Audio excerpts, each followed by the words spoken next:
The good, the bad, and the odd. They seem to talk about everything.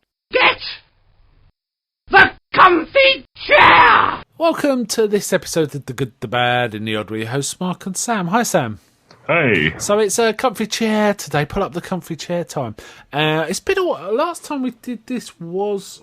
We were going to do it monthly, but the last one was March, and we're in May now. So I guess this is kind of we're most of the way through May. So this is kind of part April, part May, mostly April, but some are May. So I reckon the next one will probably be in 6 weeks, and we'll just roll them. We'll see, right? We'll see. Yeah. So I've actually watched and read a fair bit since last time, but we're going to keep it to one bad thing we've experienced, or odd thing we've experienced, and 4 good. Right, so that's the plan for this one. So we're on Stitcher and all that beeswax. So I'll tell you what. Shall I start this, or do you want to? I don't mind. I'll start. Right, my first one, which is a bad and odd one, in fact, is a horror film from the early 70s. That stars Dirk Benedict, who's most famous for being Face on the A-Team and Starbuck in the original Battlestar Galactica. And the film is called S. That's it. I think 4 S. Hold on, I've just got to look. It's a number of S's, right? Which it was. I know about this. It was like a commercial failure. Mainly, I reckon, because no one wanted to walk up to a ticket office and go, "Hey, 1 ticket for S, please." And it's got to kill the marketing. Being called S. In this country, it was called Snake. With several S's, but at least it had a word at the end. Yeah. But the marketing, it's a terrible idea for marketing, right? So it wasn't great either. It was. I'm trying to think of this star in it. The star in it is the guy that was the warden in Cool Hand Luke. Strover Martin. That's it. Strover Martin. And Dirk Benedict was like this young guy that's kind of become his kind of assistant or staying with him, and essentially he's doing research with snakes. And they had lots of access to snakes in this film. There's lots of snakes appearing in it, and one of the main ones is a king cobra, which is a big scary snake, right? They also keep pythons around. There seemed to be a lot of potentially snake cruelty through the film, which is problematic. You see what is obviously a dead snake, and you think, why is that snake dead? And there's a bit where a guy's kind of wrestling with a snake, and it appears to twist its neck, and it looked real. So it's like, no. However, I am going to spoil this film, but it's from 1973, right? So it's 45 years old, something like that. It's one I've always wanted to see, because I've seen pictures of it. It looked kind of intriguing, but it really didn't live up to that for me. It was essentially he takes his boy in he's got a daughter, and they kind of start going out together as well. And he starts saying, well, to work here, you need to be protected against the venom, so you have to take this course of anti-venom stuff. But it's really a pretense to inject him with something that eventually turns him into a snake. That's it, right? And it's kind of starts interestingly, but it's kind of draws out and it's a bit dull. There's nothing wrong with the acting, really. I don't have any complaints about the acting. It's just it started getting real goofy real fast. There's a bit in it, they go to like a circus, and there's like a freak tent, and it's like, come see the half man, half snake, and the woman says, I hate things like that, I'm not going in. And so the guy goes in, and it's basically a bloke made up to look like painted green and made to look like a snake, which is kind of cool. It wasn't as bad as it sounds. It was okay. The makeup was fine. But there is a bit later in the film, she goes back to there to inspect the snake, and she realises it's her dad's old assistant who disappeared mysteriously. So this is like in the climax of the film where she realizes. But eventually, he kind of, firstly, it's a bit like The Fly in some respects. At first, he kind of starts looking kind of fresher. Like, his skin starts peeling off, but he feels good. But then he goes green.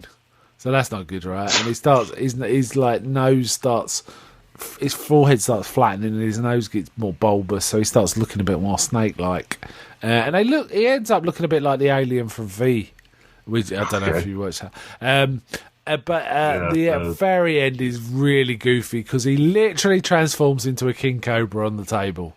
He kind of glows a bit and he turns into a king cobra.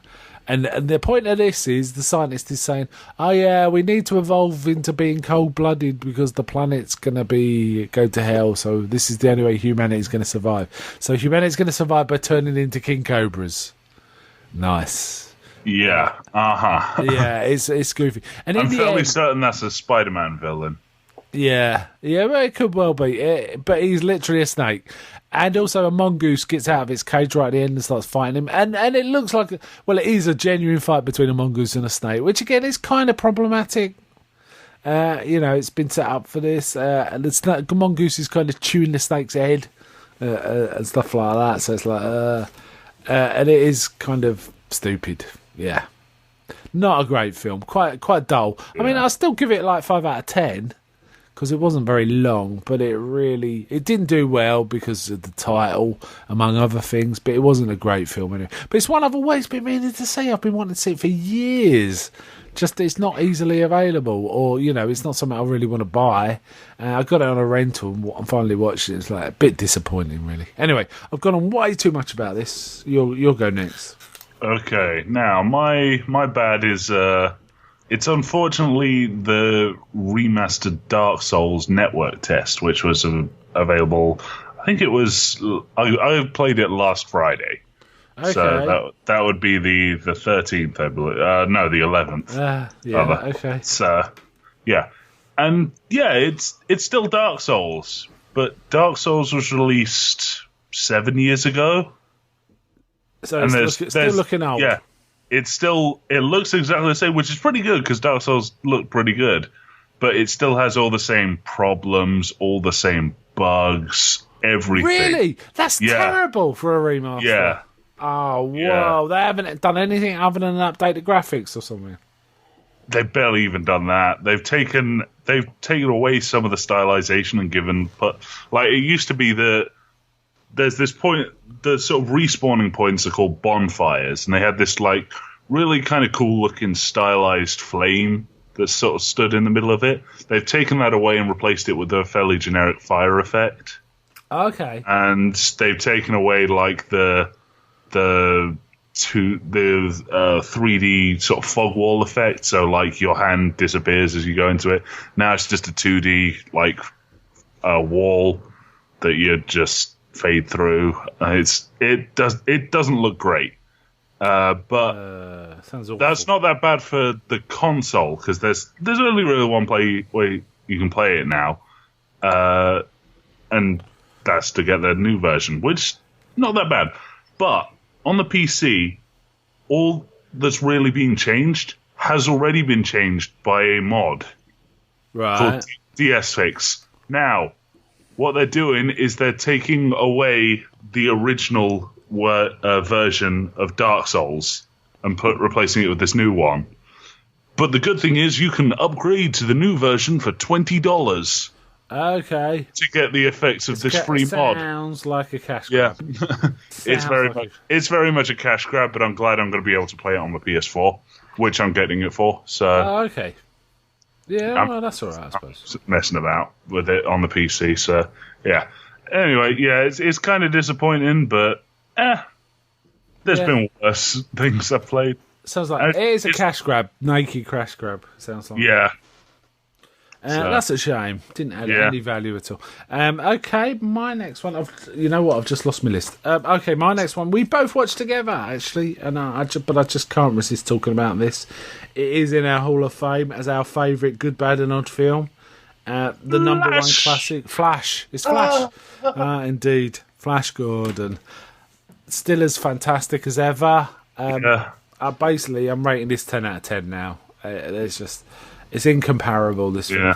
I kind of want to see it remade, but I have I have to tell you, my two-word review of this film was Hao Ming. That's it. That's all I've put. 5 out of 5, though. Max von Sydow's so good as Ming. Yeah. He's my avatar now, basically. Ming's my favourite bad guy of all time, really.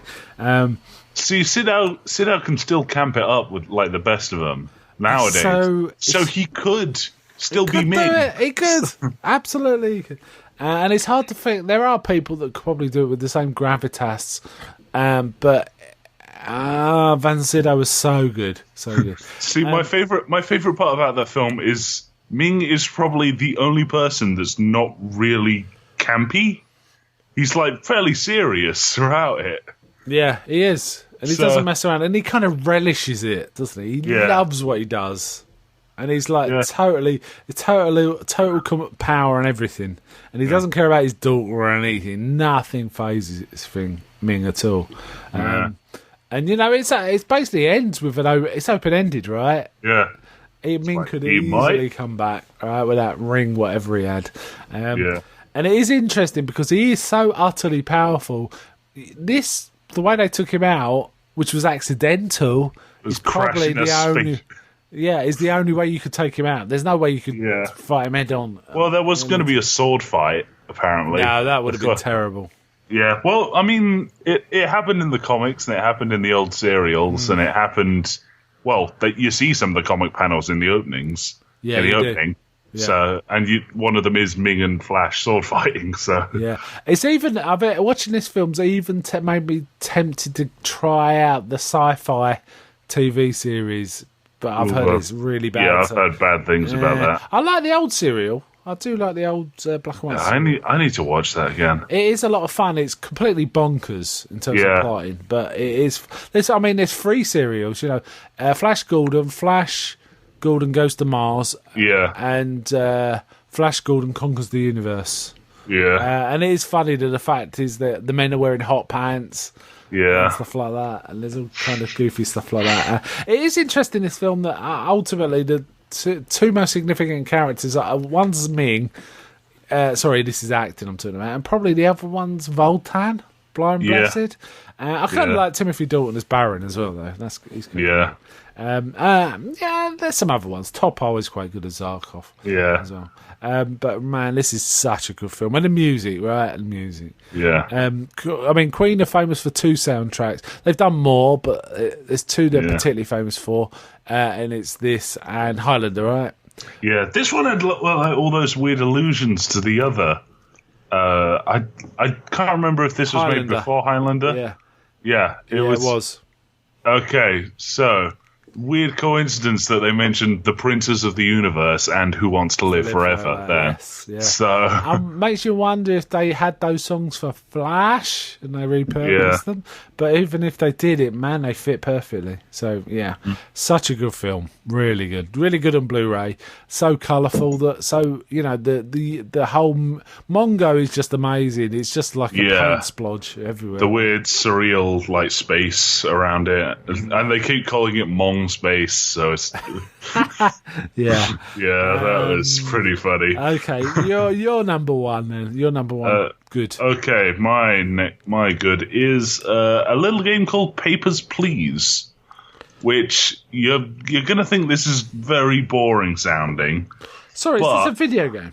Yeah, it's a video game called Papers, Please. All my things are video games. I've realised. Okay. So what format? What platforms? This is a Steam PC indie release. Okay. So, and what it is a paperwork simulator. You work as a simulator.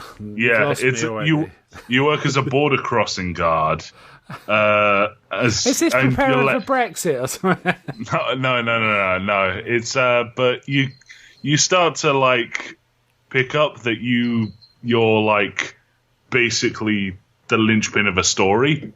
Like people, you might let someone through and it'll dock you points, but that person will go on to like lead a revolution or something like that. Okay. And it's like you just sort of like start meeting characters and recognizing them, and it just becomes this weird like. It just becomes enjoyable doing all the printing and scanning and like all that. It's so weird and like difficult to explain. It's just like satisfying, is it? a weird catharsis. It's a bit like any of the games where you're like managing stuff like Theme Hospital or Zoo Tycoon or anything. I kind of get it. I do get it. Yeah. There's something satisfying about completing certain small tasks. It's how they design the reward structure that really makes games like that, right? Yeah. It's also got some of the most mundane things will end up like making you laugh. Like there's when you start off, initially it's really just like someone gives you a passport, you print it, you give it like a yes or no print, and then you send them on their way. Right. But eventually some people start having to like hand in forms and all that, and eventually one guy just accidentally drops in 2 passports. And he's just like, okay, you're off to the detention chamber sort of thing. Wow. It's just like, it made me crack up so hard. But I don't know if that was because it was just like, yeah, you idiot, come on. But yeah, it's a fun game, and it's only like £6 on Steam, so I recommend it. Okay, that's a good one. But it's really hard to explain why it's so enjoyable, and watching videos doesn't help.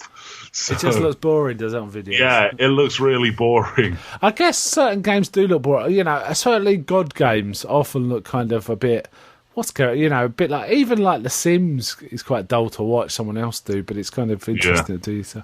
Okay, cool. My next good is a book, The Terror, which has been recently put out as a TV series, apparently a very good one. But I haven't watched the TV series or any of it. I've heard it's good, and I'll probably get to it. But I wanted to experience the book first. Now, this, how can I describe it? Have you heard of it?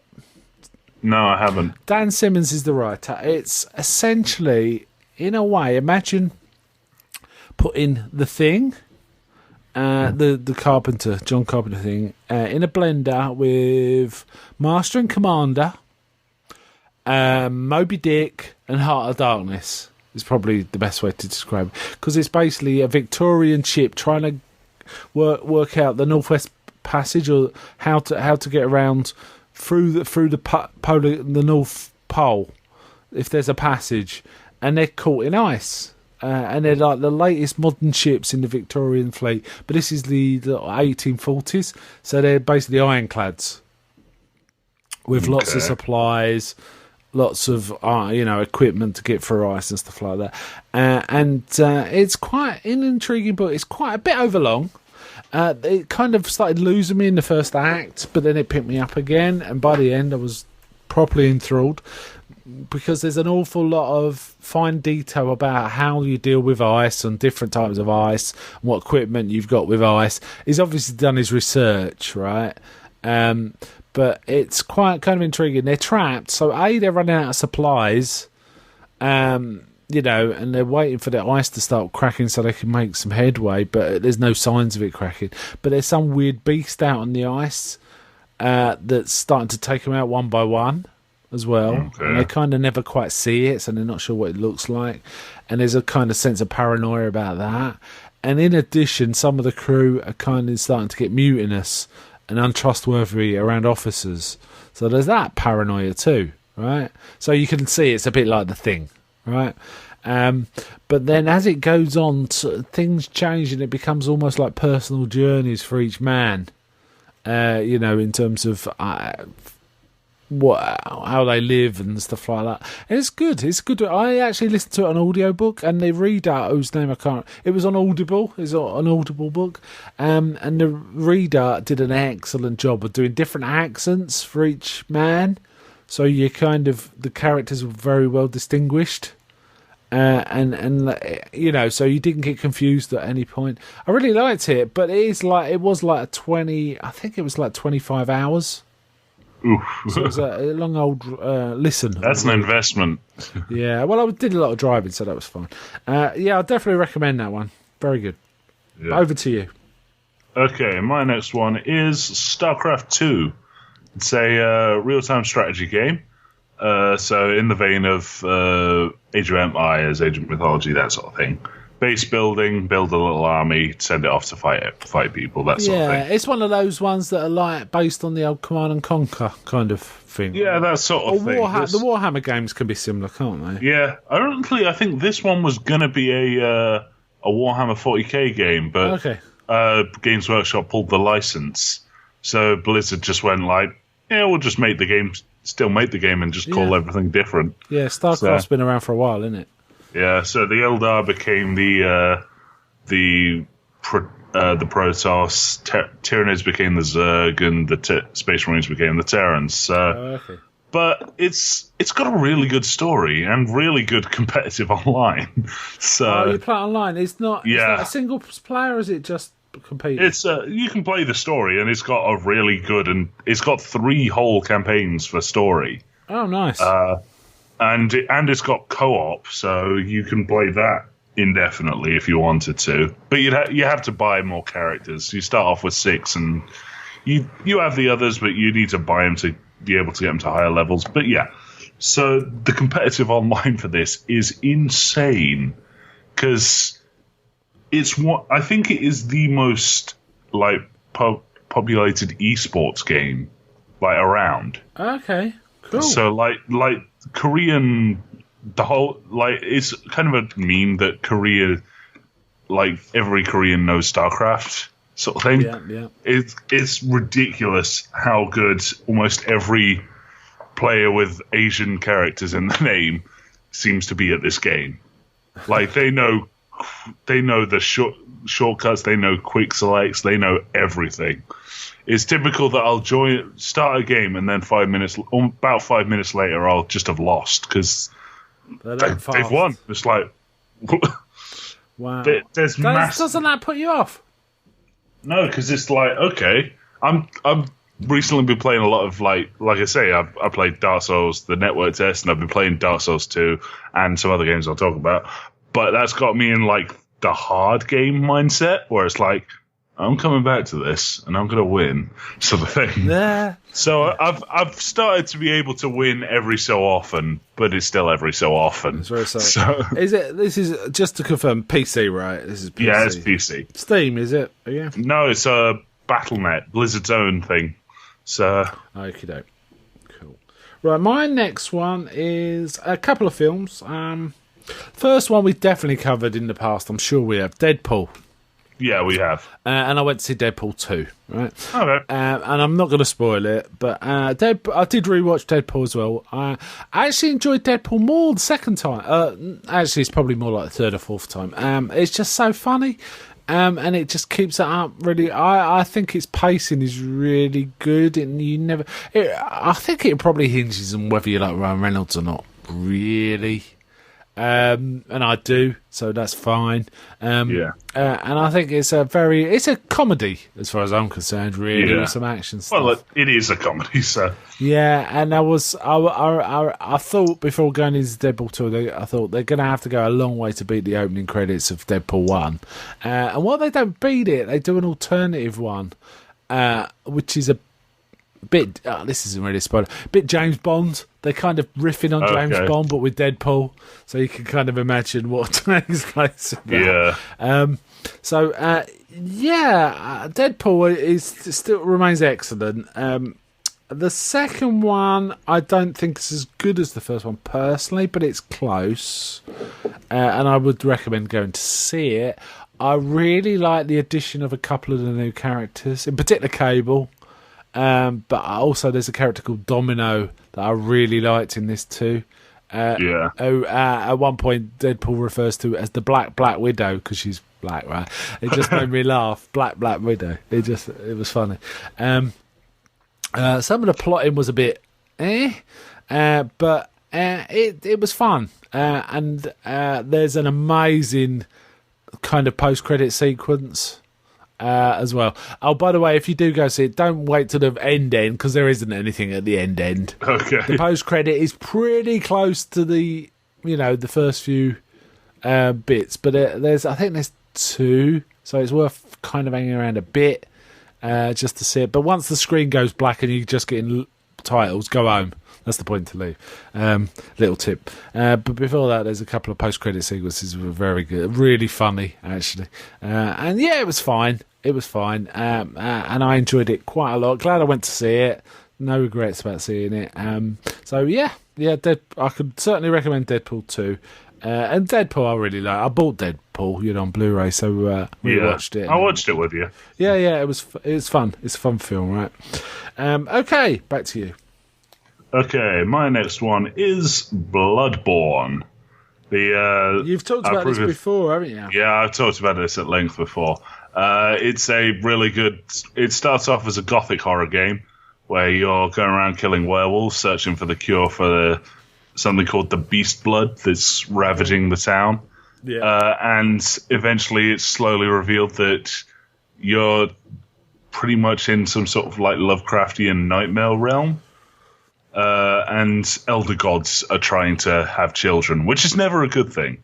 No. So yeah, that's how that goes. And you can put a stop to it. You can continue it, or you can like just sort of forget it. You can actually take probably one of the best solutions in a eldritch horror game, which is just choose to forget about it all and go back to doing what you're doing. Yeah. So yeah, good advice. And I've also been playing the DLC, which is all about the hunters, which is what you are.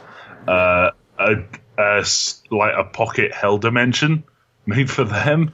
Wow. Where the old hunters get put, and you basically pop in for a visit and mess it all up. And it's really fun. The designs in this game are so like incredibly out there. Like there's a guy that starts off like, imagine a human. Well, imagine a centaur, but instead of being on the back four legs, it was on like front arms and like the front two legs, and there was more legs just sort of sticking out every which way. Right. The fight starts off like that, but then once you get him to half health, he like regains some of his awareness because all the monsters in this game used to be human. He regains a bit of his awareness and pulls a massive sword out of his like this holster that's on his back, and stands up on all his back legs and starts just using his. Oh, it's insane! It's such a good game. Yeah, I think I played this a little. Is this like a Victorian, and can you take control of rats or something? Or am I dreaming? I think you're thinking of Dishonored. I'm thinking of Dishonored, yeah. Right? Okay, my mistake. Yeah. Okay, yeah. It sounds like the sort of game I might like. Actually, sorry. Yeah. What format was you playing it on? It's only on. It's a PS4 exclusive. So PS4 exclusive, right? Yeah. Okay. And I think it was actually one of the free games a couple of months ago. In that case, I've probably bookmarked it, and I'll give it a go because you're allowed to like add them to your library when they're on a bunch of my friends got it, and most of them are trying. One's been kind of a bit of a bitch about it. So he's got to an optional boss, and it's just like he can't beat it. So of course, to him, the game is as a whole is bad. Flawed. So flawed. Yeah. It's really annoying because he just won't. It's just like do something else. Yeah. There's like so many other places you can go. Do something else. No, this is a bad game. Can't beat this thing. Yeah. Wow. Okay. Anyway, so onto you. My next one is. Let me think. My next one is Bedknobs and Broomsticks, which we again watched together, didn't we? It's been a while since I watched this film. They're obviously trying to do Mary Poppins. They're trying to recapture the old Mary Poppins vibe. But that doesn't detract from this film. It is its own film. But it's just a really good film. I like the kids in this in particular. Actually, they're a bit less twee than the ones in Mary Poppins. They're like Cockney kids, and they're done properly. They're not just I don't know, whatever American actors pretending to be Cockneys. I'm not saying they are Cockneys, but they're kind of effective. Especially the little blonde guy who goes on about he wants a pink-eyed toad. And when his mate gets turned into a rabbit, he goes, I preferred you as a rabbit. I always wanted a rabbit and stuff like that. Shut up. And he come out with the immortal line in the middle of the film. What's that got to do with my knob? Which is amazing. Oh, my God. Which is core male thinking, right? But there's the mix of animation and live action. There's the songs. They're not as good as Mary Poppins. There's still some good ones, bobbing along. Portobello Road, Yeah. all of that stuff. And it's got Angela Lansbury's kind of wonderful in here as the trainee witch. And they end up going to the I can't remember what it's called now. They talk about Astaroth, which is so bizarre in a Disney film to talk about like not elder gods, but ancient religions, right? Yeah. It's so weird. And they got the talking animals, and they have the football match, which is kind of fun. I do like that football match sequence quite a bit. And in the end, how badass is it that a witch reanimates armor to fight Nazis? Yeah, right? it's Jason Mewes that says, like, this is the most metal film in existence. This is a witch with sentient armor fighting Nazis. It's like, oh my god. I mean, that is such a good idea. Yeah. Yes, and it kind of ends with that too, right? It ends with a massive battle with Nazis, and of course the news poo-poo it. Oh no, it's, the Home Guard kept them off. And there's a bit of stuff about the Home Guard in this and all this, that, and the other. And it's kind of sweet that she kind of gets attached to the children. Yeah. But there's some comedy stuff of her trying to learn how to broom, which kind of feels like they were ripping off a bit in Harry Potter. Some decades later, but which is fine. I just really like this film. I think I gave it a 9 or a 10. I really like it.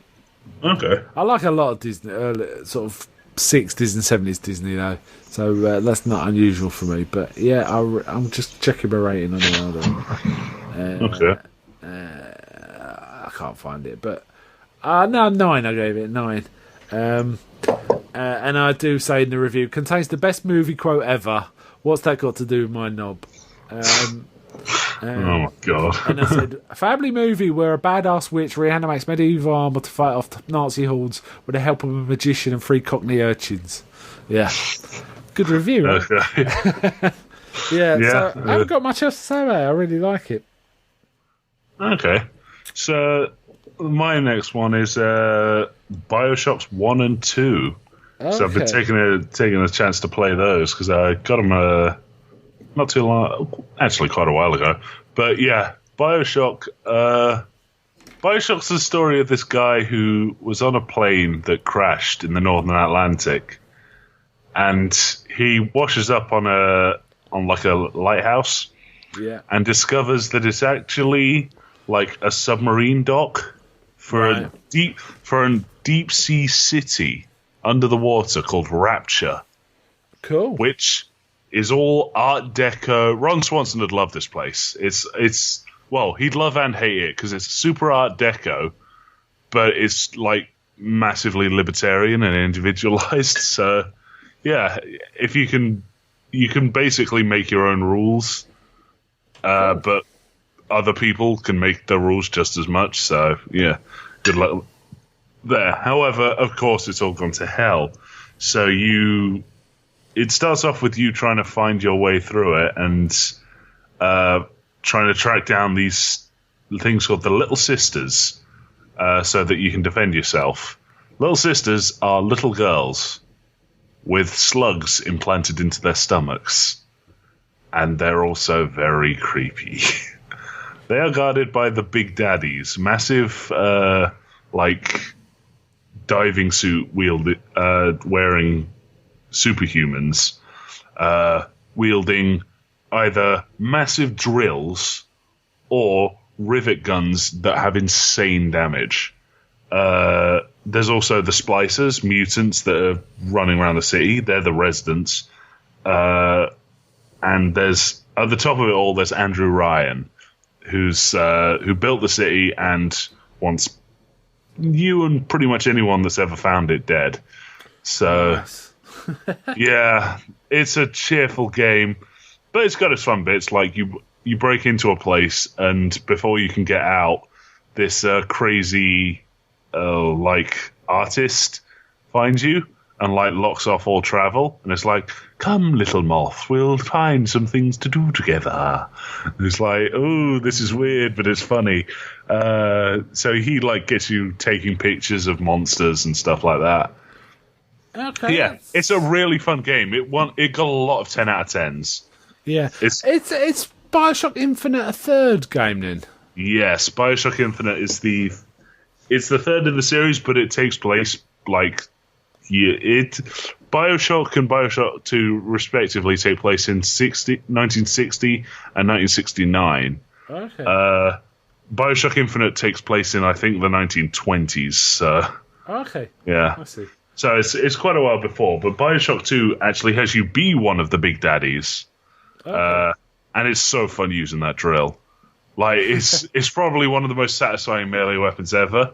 Because it's like, you get up, you like wandering around for a bit, it's like, oh no, enemies, and then the drill slowly lifts into view. It's like, oh boy, and then you go to town. So, yeah, it's a fun game. Oh, nice. Again, this is PC, right? No, I was playing this on PS4. PS4. It's on PS4, I think it's on Xbox 360 and probably on PC too. Yeah, it sounds like it's on everything. Right. Yeah. Okay, cool. I was playing it by way of the Bioshock Remastered collection, which is a really good remaster because they added in director commentary. Cool. If you want that, so you can listen to how they made the game while you're playing the game. So That can be fun. yeah, it's a really fun game. Oh, yeah. Okay, I think that winds up our comfy chair for this time. So a bit of variety there. A lot of gaming on your side, right? Yeah. Films on mine. So Yeah. okay then, cool. Let's wind it up there then. So bye from me. Bye.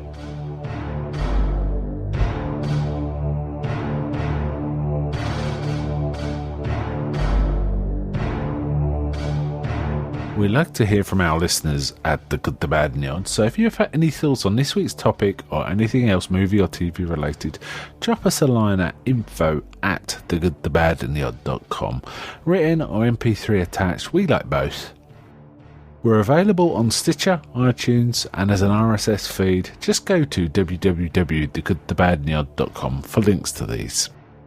Also, feel free to come chat with us by joining our Facebook group on www.facebook.com/groups/The Good, The Bad and The Odd, all as one word. Thanks for listening, and until next time on The Good, The Bad and The Odd.